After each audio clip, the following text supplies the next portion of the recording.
Hello aspirants, welcome to Unlock GS Academy. चलिए start करते हैं सितंबर मंथ का 6th सेशन, जिसमें हम न्यूज़पेपर के एग्ज़ाम ओरिएंटेड इंपॉर्टेंट न्यूज़ को मल्टीपल चॉइस क्वेश्चन के थ्रू कवर करते हैं। चलिए देख लेते हैं आज हम कौन से टॉपिक कवर करने वाले हैं। प्रीवियस 37 टॉपिक हम प्रीवियस सेशन में कवर कर चुके हैं, जिसका लिंक आपको डिस्क्रिप्शन में मिल जाएगा। आज हम देखेंगे अलायंस फॉर इंडस्ट्री डिकार्बनाइजेशन के बारे में, देन हम देखेंगे नीति BMZ डायलॉग ऑफ डेवलपमेंट के बारे में, देन हम देखेंगे ब्लू ट्रांसफॉर्मेशन रोड मैप 2022-2030 के बारे में, कार्बन नैनोट्यूब्स के बारे में भी देखेंगे। अभी हाल ही में योजना लॉन्च की गई है PM3 योजना, उसके बारे में देखेंगे। एक मैप बेस्ड क्वेश्चन डिस्कस करेंगे, जिसमें आज हम आसियान के बारे में चर्चा करेंगे। एक ऑर्गेनाइजेशन बेस्ड क्वेश्चन देखेंगे, जिसमें आज हम OPEC के बारे में चर्चा करेंगे। तो चलिए स्टार्ट करते हैं। First question alliance for industry decarbonisation के बारे में है। इसमें 3 स्टेटमेंट दिए गए हैं। फर्स्ट स्टेटमेंट में कहा गया है कि इंटरनेशनल रिन्यूएबल एनर्जी एजेंसी ने लॉन्च किया है global alliance for industry decarbonisation को। सेकंड में कहा गया है कि अलायंस फॉर्म किया गया है under the Bali declaration. Third में कहा गया है कि जो अलायंस की जो फर्स्ट मीटिंग होनी है वो COP27, जो कि नवंबर 2022 में आयोजित होना है शर्म अल शेख इजिप्ट में, उसके साथ होनी है। तो इसमें आपको करेक्ट स्टेटमेंट फाइंड आउट करना है। तो चलिए देख लेते हैं इसका आंसर। इसमें 2 एंड जो 3 ऑप्शन है वह सही है। फर्स्ट ऑप्शन इसमें रॉन्ग है, क्योंकि इसमें जो ओनली इरीना लिखा हुआ है। इसके बारे में अन्य फैक्ट्स देख लेते हैं। Irina international renewable energy agency, साथ ही साथ इसका जो को फाउंडिंग मेंबर है वह है सिमन एनर्जी, जिसने 13 कंपनी, जिसमें Tata steel, Jindal steel works भी शामिल हैं, लॉन्च किया है मिलकर global alliance for industry decarbonisation. ये नया अलायंस है जो कि एम करता है नेट जीरो एमिशन को, साथ ही साथ डिकार्बनाइजेशन जो कि इंडस्ट्रियल वैल्यू चेन के अंतर्गत होता है। साथ ही जो ये पार्ट है पेरिस एग्रीमेंट जो कि 2015 में हुआ था, उसका भी। इसमें ये स्ट्रेंथन करता है dialogue coordinated action by the जो इंडस्ट्रियल स्टेक होल्डर्स हैं, चाहे वे पब्लिक सेक्टर के हों चाहे वे प्राइवेट सेक्टर के। जो फर्स्ट मीटिंग होनी है अलायंस की वह होनी है शर्म अल शेख, जो कि 2022 में आयोजित किया जाना है। और जो फॉर्म किया गया था ये अलायंस, वो किया था बाली डिक्लेरेशन के अंतर्गत। जो डिकार्बनाइजेशन है वह रेफर करता है रिड्यूसिंग कार्बन डाइऑक्साइड, जो कि ह्यूमन एक्टिविटी के द्वारा एटमॉस्फेयर में रिलीज़ किया जाता है। साथ ही साथ ये एक इम्पॉर्टेंट रोल प्ले करता है फॉर लिमिटिंग ग्लोबल वार्मिंग के लिए। डिकार्बनाइजेशन एक परिणाम हो सकता है by the use of alternative fuels, हम रिन्यूएबल एनर्जी का सस्टेनेबल यूज करें, साथ ही साथ असेसमेंट सस्टेनेबल प्रोक्योरमेंट प्रैक्टिसेस को अपनाएं, तो हम डिकार्बनाइजेशन को किया जा सकता है। साथ ही साथ भारत के द्वारा भी कुछ स्टेप्स लिए गए हैं डिकार्बनाइजेशन के लिए। भारत ने perform, achieve and trade scheme लागू की है फॉर द एनर्जी रिड्यूस करना, किसमें, cement, iron and steel and chemical industries में। साथ ही साथ नेशनल सोलर मिशन लॉन्च किया गया था भारत के द्वारा। इसके अलावा LED लाइट्स को प्रमोट करने के लिए उजाला स्कीम भारत के द्वारा चलाई गई थी। अब बात कर लेते हैं इरीना के बारे में। इरीना एक इंटरनेशनल ऑर्गेनाइजेशन है जो कि 2009 में वह बनी थी, साथ ही साथ फोर्स में आई थी 2010 से। इसके बाद इसका जो हेडक्वार्टर है वह आपका आबू धाबी में है। ये फैसिलिटेट करता है कॉपरेशन, एडवांस नॉलेज के लिए, साथ ही प्रमोट करता है रिन्यूएबल एनर्जी में सस्टेनेबल यूज के लिए। इसके जो मेंबर हैं 165 मेंबर्स हैं, प्लस यूरोपियन यूनियन भी इसकी मेंबर है। इसका जो स्टेटस है UN में ऑब्जर्वर स्टेटस है। नेक्स्ट देख लेते हैं। नेक्स्ट क्वेश्चन है इंडिया ने NITI BMZ dialogue of development cooperation किस कंट्री के साथ किया है। तो इसमें चार ऑप्शंस हैं। चलिए देख लेते हैं इसका आंसर। भारत ने जर्मनी के साथ NITI BMZ dialogue of development cooperation किया है।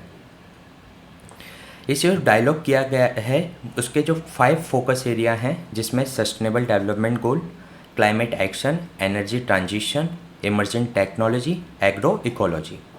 जो दोनों साइड्स हैं इंडिया एंड जर्मनी की, दोनों हाईलाइट करते हैं deepen engagement in agro ecology, natural resources and natural farming in India के लिए। इसके अलावा इसमें जो अदर क्लीन एनर्जी कॉपरेशन किए गए थे इंडिया एंड जर्मनी के बीच में, उसके बारे में भी देख लेते हैं। मई 2022 में इंडिया एंड जर्मनी ने joint declaration of intent on partnership for green and sustainable development sign किया था। इसके पहले और इसके बाद उन्होंने जून 22 में G7 ने एग्रीड हुए थे toward the just energy transition partnership के लिए, JETP के लिए। इंडो और जर्मनी एनर्जी प्रोग्राम है जो सपोर्ट करता है इम्प्लीमेंटेशन किसके लिए, एनर्जी कंजर्वेशन एक्ट 2001 के लिए। इंडो और जर्मनी रिलेशन दोनों ही स्ट्रेटेजिक पार्टनरशिप हैं, जो कि इन्होंने अभी दोनों ने सेलिब्रेट किया है 70 ईयर ऑफ डिप्लोमेटिक रिलेशन को। साथ ही भारत जर्मनी की जो इंडो पैसिफिक गाइडलाइंस है उसका प्रोटोगेनिस्ट है, मतलब उसका तरफदारी करता है। साथ ही साथ जो जर्मनी है वो 6th लार्जेस्ट ट्रेड पार्टनर है और दोनों ही पार्ट हैं G4 के। देखिए G4 जिसमें शामिल हैं India, Germany, Brazil and Japan, जो कि यूनाइटेड नेशन सिक्योरिटी काउंसिल में रिफॉर्म के लिए प्रयास कर रहे हैं। इसके बाद देख लेते हैं नेक्स्ट क्वेश्चन। नेक्स्ट क्वेश्चन है ब्लू ट्रांसफॉर्मेशन रोड मैप 2230 जो रिलीज़ किया गया है किस ऑर्गेनाइजेशन के द्वारा। तो चलिए देख लेते हैं इसका आंसर। इसको फूड एंड एग्रीकल्चर ऑर्गेनाइजेशन के द्वारा रिलीज़ किया गया है। चलिए देख लेते हैं इसके बारे में। यह एक रोड मैप है जो रिकॉग्नाइज करता है एक्विटिक फूड सिस्टम को। साथ ही साथ ये ड्राइवर है एम्प्लॉयमेंट एंड इकोनॉमिक ग्रोथ का, social development and environment recovery का, जो कि SDG के भी पार्ट हैं। साथ ही साथ इस जो रोड मैप है इसको अलाइन किया गया है declaration for sustainable fisheries and aquaculture of committee on fisheries, जिसको कोफी के नाम से भी जाना जाता है। जो ब्लू ट्रांसफॉर्मेशन है टारगेट करता है agencies, countries and dependent communities के एफर्ट्स को फॉर द एक्वेटिक, चाहे वह मरीन हो चाहे इनलैंड एक्वेटिक हो, फूड सिस्टम के लिए, फूड सिक्योरिटी के लिए, न्यूट्रिशन एंड सभी को अफोर्डेबल हेल्थी डाइट्स प्रोवाइड करा सके। देन हम देख लेते हैं इसकी नीड क्यों है। वर्ल्ड की पॉपुलेशन लगातार बढ़ती जा रही है, जिससे सभी के लिए एक्वेटिक फूड प्रोवाइड कराया जा सके और वो जो फूड जो प्रोवाइड कराया जा सके वह environmentally, socially and economically sustainable हो और सभी के पास उसकी इक्विटेबल अवेलेबिलिटी हो, एक्सेसिबिलिटी हो और सभी को safe and nutrition aquatic food provide कराया जा सके। ब्लू ट्रांसफॉर्मेशन से संबंधित इंडिया के भी कुछ इनिशिएटिव रहे हैं, उनके बारे में देख लेते हैं। 2015-16 में भारत ने ब्लू रिवॉल्यूशन स्कीम लॉन्च की थी। साथ ही 2018-19 में fisheries and aquaculture infrastructure development fund तैयार किया था, FIDF। साथ ही साथ किसान क्रेडिट कार्ड फैसिलिटी को भी एक्सटेंड किया गया था फिश फार्मर्स के लिए। 2019-20 में सेपरेट मिनिस्ट्री लॉन्च की गई fisheries, animal husbandry and dairying के लिए। एक प्रधानमंत्री मत्स्य संपदा योजना तैयार की गई है, लॉन्च की गई है 2020-21 में। चलिए इसके बारे में जान लेते हैं। कोफी के बारे में, कमेटी ऑफ फिशरीज़ के बारे में। ये सब्सिडरी बॉडी है किसकी, FAO काउंसिल की। साथ ही साथ ये इस्टेब्लिश की गई थी 1965 में। इसके बारे में एक इम्पॉर्टेंट बात यह है कि ये ओनली ग्लोबल इंटरगवर्नमेंटल फोरम है जिसमें मेंबर मिलते हैं, रिव्यू करते हैं किससे रिलेटेड, जो फिशरीज एंड एक्वाकल्चर से संबंधित जो भी चैलेंजेस हैं उससे रिलेटेड मैटर्स पर बात करने के लिए। इसके बाद हम देख लेते हैं प्रधानमंत्री मत्स्य संपदा योजना के बारे में। प्रधानमंत्री मत्स्य संपदा योजना 2020 में लॉन्च की गई। 2020 में लॉन्च की गई। इसका जो फोकस एरिया है वह सस्टेनेबल डेवलपमेंट ऑफ फिश के लिए है, फिश प्रोडक्शन को इंक्रीज करना है। साथ ही साथ इससे एम्प्लॉयमेंट जनरेशन भी करना है। इसका जो बजट में 2020 में इसमें असाइन किया गया था, 2020 में 20,050 करोड़ रुपए इसके लिए असाइन किए गए थे 5 साल के लिए। यह योजना 2024-25 तक है। इसके अंतर्गत ये एक अम्ब्रेला स्कीम है जिसके में 2 कंपोनेंट हैं, जिसमें एक जो इसकी जो प्रोजेक्ट कॉस्ट होगी वह सेंटर के द्वारा बियर की जाएगी, जबकि जो सब कंपोनेंट से संबंधित जो कॉस्ट होगी वह स्टेट के द्वारा बियर की जाएगी।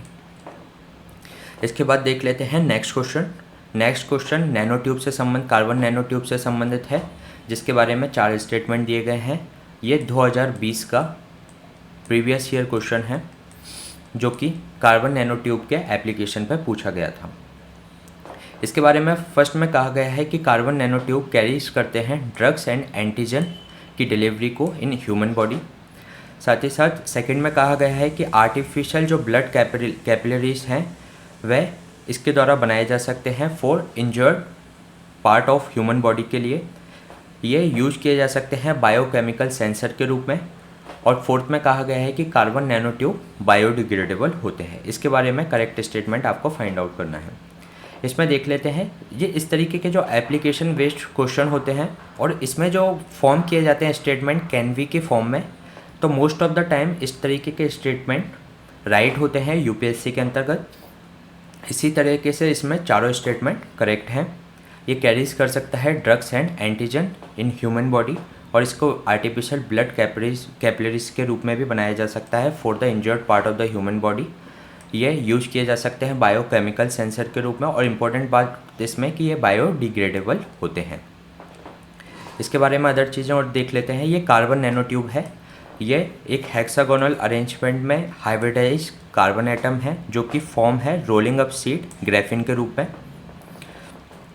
अभी रिसेंट ईयर में क्या हुआ है कि इसमें रिसर्च हुई है for the targeted drug delivery के लिए। साथ ही साथ जो नासा है उसने अभी डेमोन्स्ट्रेट किया था इसको बायोकेमिकल सेंसर के रूप में कार्बन नैनो ट्यूब एरे को यूज करते हुए। साथ ही साथ ये बायोडिग्रेडेबल होती है। जो मल्टीपल टाइप्स ऑफ माइक्रोब्स होते हैं जैसे कि बैक्टीरिया एंड फंजाई, उसमें एबिलिटी होती है इनको डिग्रेड करने की, तो इसी कारण से इसको कहा जाता है कि ये बायोडिग्रेडेबल होती है। चलिए देख लेते हैं नेक्स्ट क्वेश्चन। नेक्स्ट क्वेश्चन है प्रधानमंत्री श्री योजना के बारे में, जो इसका फुल फॉर्म है स्कूल फॉर राइजिंग इंडिया योजना। इसके बारे में 3 स्टेटमेंट दिए गए हैं। फर्स्ट स्टेटमेंट में कहा गया है कि यह लेबोरेटरी होगा न्यू एजुकेशन पॉलिसी 2020 का। इसके अलावा सेकंड स्टेटमेंट में कहा गया है कि एक सेंट्रल सेक्टर स्कीम है for upgradation and development of more than 14,500 schools के लिए अक्रॉस द कंट्री। थर्ड में कहा गया है कि ये इसका एम होगा न्यू स्कूल, जो कि according to the national education policy 2020 के अंतर्गत। तो आइए देख लेते हैं इसका आंसर। इसमें आपको करेक्ट स्टेटमेंट फाइंड आउट करना है। तो इसमें जो सेकंड और थर्ड ऑप्शन ये आपके गलत हैं। ओनली फर्स्ट स्टेटमेंट इसका करेक्ट है। ये एक सेंट्रल सेक्टर स्कीम नहीं बल्कि एक सेंट्रल स्पॉन्सर्ड स्कीम है। आइए देख लेते हैं इसके बारे में। ये एक सेंट्रली स्पॉन्सर्ड स्कीम है जो कि अपग्रेडेशन एंड डेवलपमेंट कितने स्कूल का 14,500 से ज़्यादा स्कूल्स का अपग्रेडेशन करेगी। और इसका एम है स्ट्रेंथनिंग करना selected existing school, not new schools but existing schools, जो कि उनमें से चुनना जिसमें से जो मैनेज किए जा रहे हैं central government, state government, UT government या लोकल बॉडीज़ के द्वारा। इसका जो सिग्निफिकेंस देख लेते हैं, ये एक शोकेस की तरह काम करेगा जो कि नई हमारी एजुकेशन पॉलिसी आई है और एक एग्जाम्पलर स्कूल के रूप में होगा जो कि आसपास की जो विसिनिटी में आने वाले स्कूल्स को भी मेंटरशिप करेगा। इसका aim qualitative teaching and learning तो होगा ही, साथ ही साथ लोग उनके होलिस्टिक डेवलपमेंट के लिए भी होगा। साथ ही साथ जो 21st सेंचुरी की जो स्किल्स हैं उससे भी बच्चों को इक्विप्ड करना इसका एक उद्देश्य होगा। इसके अलावा ये प्रोफिशिएंसी को अचीव करने की कोशिश करेगा, लर्निंग आउटकम को बढ़ाने की कोशिश करेगा। इसमें हर एक लेवल पर असेसमेंट किया जाएगा, कंसेप्चुअल अंडरस्टैंडिंग को बढ़ाने के लिए काम किया जाएगा। साथ ही साथ रियल लाइफ सिचुएशंस जो होती हैं उससे संबंधित बच्चों को कॉम्पिटेंट बनाया जाएगा। ये जो स्कूल्स होंगे इंफ्रास्ट्रक्चर से संबंधित, ये मॉडर्न इंफ्रास्ट्रक्चर से लैस होंगे जिसमें आपकी smart classroom, libraries, sports equipment, art room आदि इसमें प्रोवाइड कराए जाएंगे जो कि इंक्लूसिव एंड एक्सेसिबल होंगे। इसके अलावा इसमें एनवायरनमेंट से संबंधित भी water conservation, water recycling, energy efficient infrastructure, integration of organic lifestyle इनके करिकुलम में भी शामिल की जाएगी, जिससे एनवायरमेंटल वैल्यू को भी बच्चों में इनकलकेट किया जा सके। चलिए देख लेते हैं नेक्स्ट क्वेश्चन। नेक्स्ट क्वेश्चन है आज एक मैप बेस्ड क्वेश्चन है जिसमें आसियान कंट्री को की जो कैपिटल दी गई है उनको ईस्ट टू वेस्ट आपको अरेंज करना है। इसमें देख लेते हैं, इसका जो आंसर है वह सी है। हैनोई जो है आपकी वियतनाम की कैपिटल है। फोम ये आपकी कंबोडिया की कैपिटल है। जो वियतनाम है ये आपकी लाओस की कैपिटल है। बैंकॉक आपकी थाईलैंड की कैपिटल है। और ये रंगून है ये आपकी म्यांमार की कैपिटल है। इसकी मैप में हम पोजीशन देख लेते हैं आसियान कंट्री की पोजीशन ईस्ट टू वेस्ट। देखिए ये इंडोनेशिया, ये यहाँ से पूरा ये आपका इंडोनेशिया फैला हुआ है। इसके बाद ये फिलीपींस आता है। देन ये आपका ब्रुनई है। ये आपका वियतनाम है, यहाँ से ये पूरा ये वियतनाम है। देन ये आपका कंबोडिया। देन ये लाओस, ये सिंगापुर है, ये मलेशिया है। इसके अलावा ये थाईलैंड है जिसकी राजधानी बैंकॉक। और ये म्यांमार है जो कि सबसे वेस्टर्न साइड में हमें देखने को मिलता है। इसके अलावा इसके एक निमोनिक्स है जिसके थ्रू हम इन कंट्री को याद कर सकते हैं। P top LICMBBS। तो पी से क्या हो जाएगा फिलीपींस, टी से हो जाएगा थाईलैंड, ओ साइलैंड है, बी से वियतनाम, एल से लाओस, आई से इंडोनेशिया, सी से कंबोडिया, एम से मलेशिया एंड बी से ब्रुनई एंड बर्मा, बी से म्यांमार या बर्मा कुछ भी कह सकते हैं, एंड एस से सिंगापुर। तो ऑल जो आसियान कंट्री हैं, जो 10 कंट्रीज़ हैं, इनको आप इस निमोनिक्स के थ्रू याद कर सकते हैं। P top LICMBBS। चलिए चलते हैं नेक्स्ट क्वेश्चन। ये एक ऑर्गेनाइजेशन बेस्ड क्वेश्चन है जिसमें organization of the petroleum exporting countries के बारे में बात किया गया है। इसमें आपको करेक्ट स्टेटमेंट फाइंड आउट करना है। इसमें कहा गया है कि ये एक इंटर गवर्नमेंटल ऑर्गेनाइजेशन है जो कि क्रिएट की गई थी रियाद कॉन्फ्रेंस इन 1960 में। साथ ही साथ सेकंड में कहा गया है कि ओपेक जो मेंबरशिप है ओपन है for all substantial exporter oil countries के लिए। तो इसमें आपको करेक्ट स्टेटमेंट फाइंड आउट करना है। चलिए देख लेते हैं इसका आंसर। इसमें जो ओनली 2 ऑप्शन है वह करेक्ट है, फर्स्ट स्टेटमेंट रॉन्ग है। आइए देख लेते हैं इसके बारे में। जो organization of the petroleum exporting country है वह एक परमानेंट इंटर गवर्नमेंटल ऑर्गेनाइजेशन है जो कि क्रिएट की गई थी बगदाद कॉन्फ्रेंस में, ना कि रियाद कॉन्फ्रेंस में, ठीक है, इन 1960। और इसकी जो फाउंडिंग कंट्री थी वह थी Iran, Iraq, Kuwait, Saudi Arabia and Venezuela. इसका जो हेडक्वार्टर है वह वियना ऑस्ट्रिया में है। इसका इसकी जो ओपेक की जो मेंबरशिप है सभी कंट्रीज़ के खुली हुई है जो कि सब्सटेंशियल और एक्सपोर्टर हो सकते हैं ऑयल के। इसके अलावा एक्स्ट्रा इसमें देख लेते हैं, ये नॉन ओपेक कंट्रीज़ जो होती हैं जो कि एक्सपोर्ट करते हैं क्रूड ऑयल के लिए, उसको ओपेक प्लस कंट्री के रूप में जाना जाता है। ओपेक प्लस कंट्री में कौन कौन आता है? Azerbaijan, Bahrain, Brunei, Kazakhstan, Malaysia, Mexico, Oman, Russia, south Sudan and Sudan. इसमें ओपेक कंट्री को हम निमोनिक्स के रूप में याद कर लेते हैं। इसका जो निमोनिक्स है वह है कीविस और एंजिल। कीविस से के से कुवैत, आई से ईरान, वी से वेनेजुला, आई से इराक एंड सऊदी अरब से एस से सऊदी अरब। जो कीविस है ये इसकी फाउंडिंग मेंबर थी। जब 1960 में बना था ये इसकी फाउंडिंग मेंबर थी, तो कीविस के रूप में हम याद कर सकते हैं ये इसकी फाउंडिंग मेंबर है। देन और से अल्जीरिया, यू से UAE, आर से Republic of Congo, then angel से अंगोला, नाइजीरिया, जी से गैबन, ई से इक्वेटोरियल गिनी एंड एल से लीबिया। इसके अलावा इसमें हम कीविस और एंजल के रूप में ओपेक कंट्रीज़ को ध्यान रख सकते हैं। साथ ही साथ ओपेक प्लस जो कंट्री हैं उनको हम याद कर सकते हैं MBBS मार्कोस के रूप में, जिसमें एम से है मैक्सिको, बी से है बहरीन, बी से है ब्रुनई, एस से है सूडान, एम से है मलेशिया, ए से है अजरबैजान, आर से है रशिया एंड के से है कजाकिस्तान, ओ से है ओमान एंड एस से है सूडान। इसके अलावा हम ओपेक कंट्रीज़ को मैप पर देख लेते हैं।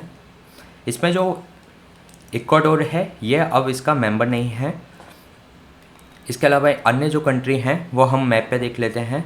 मैप पे ये वेनेजुला, इसकी कंट्री है Algeria, Libya, Nigeria, Equatorial Guinea, Gabon, republic of Congo, Angola, Saudi Arab, UAE, Qatar इसकी पहले मेंबर थी लेकिन अब इसकी ये मेंबर नहीं है। Iran and Iraq and Kuwait इसके ये मेंबर कंट्री हैं। इसमें ध्यान रखना इक्वाडोर और जो कतर था, पहले इसकी मेंबर थी लेकिन अब इसकी मेंबर नहीं है।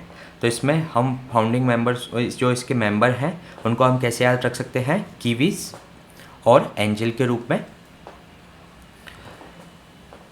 ये था हमारा ओपेक के बारे में। इसी तरीके के सेशन हम आपके बीच में लाते रहेंगे। Please stay tune and subscribe the unlock GS academy. आप हमसे टेलीग्राम और फेसबुक पेज पर भी जुड़ सकते हैं। Thank you.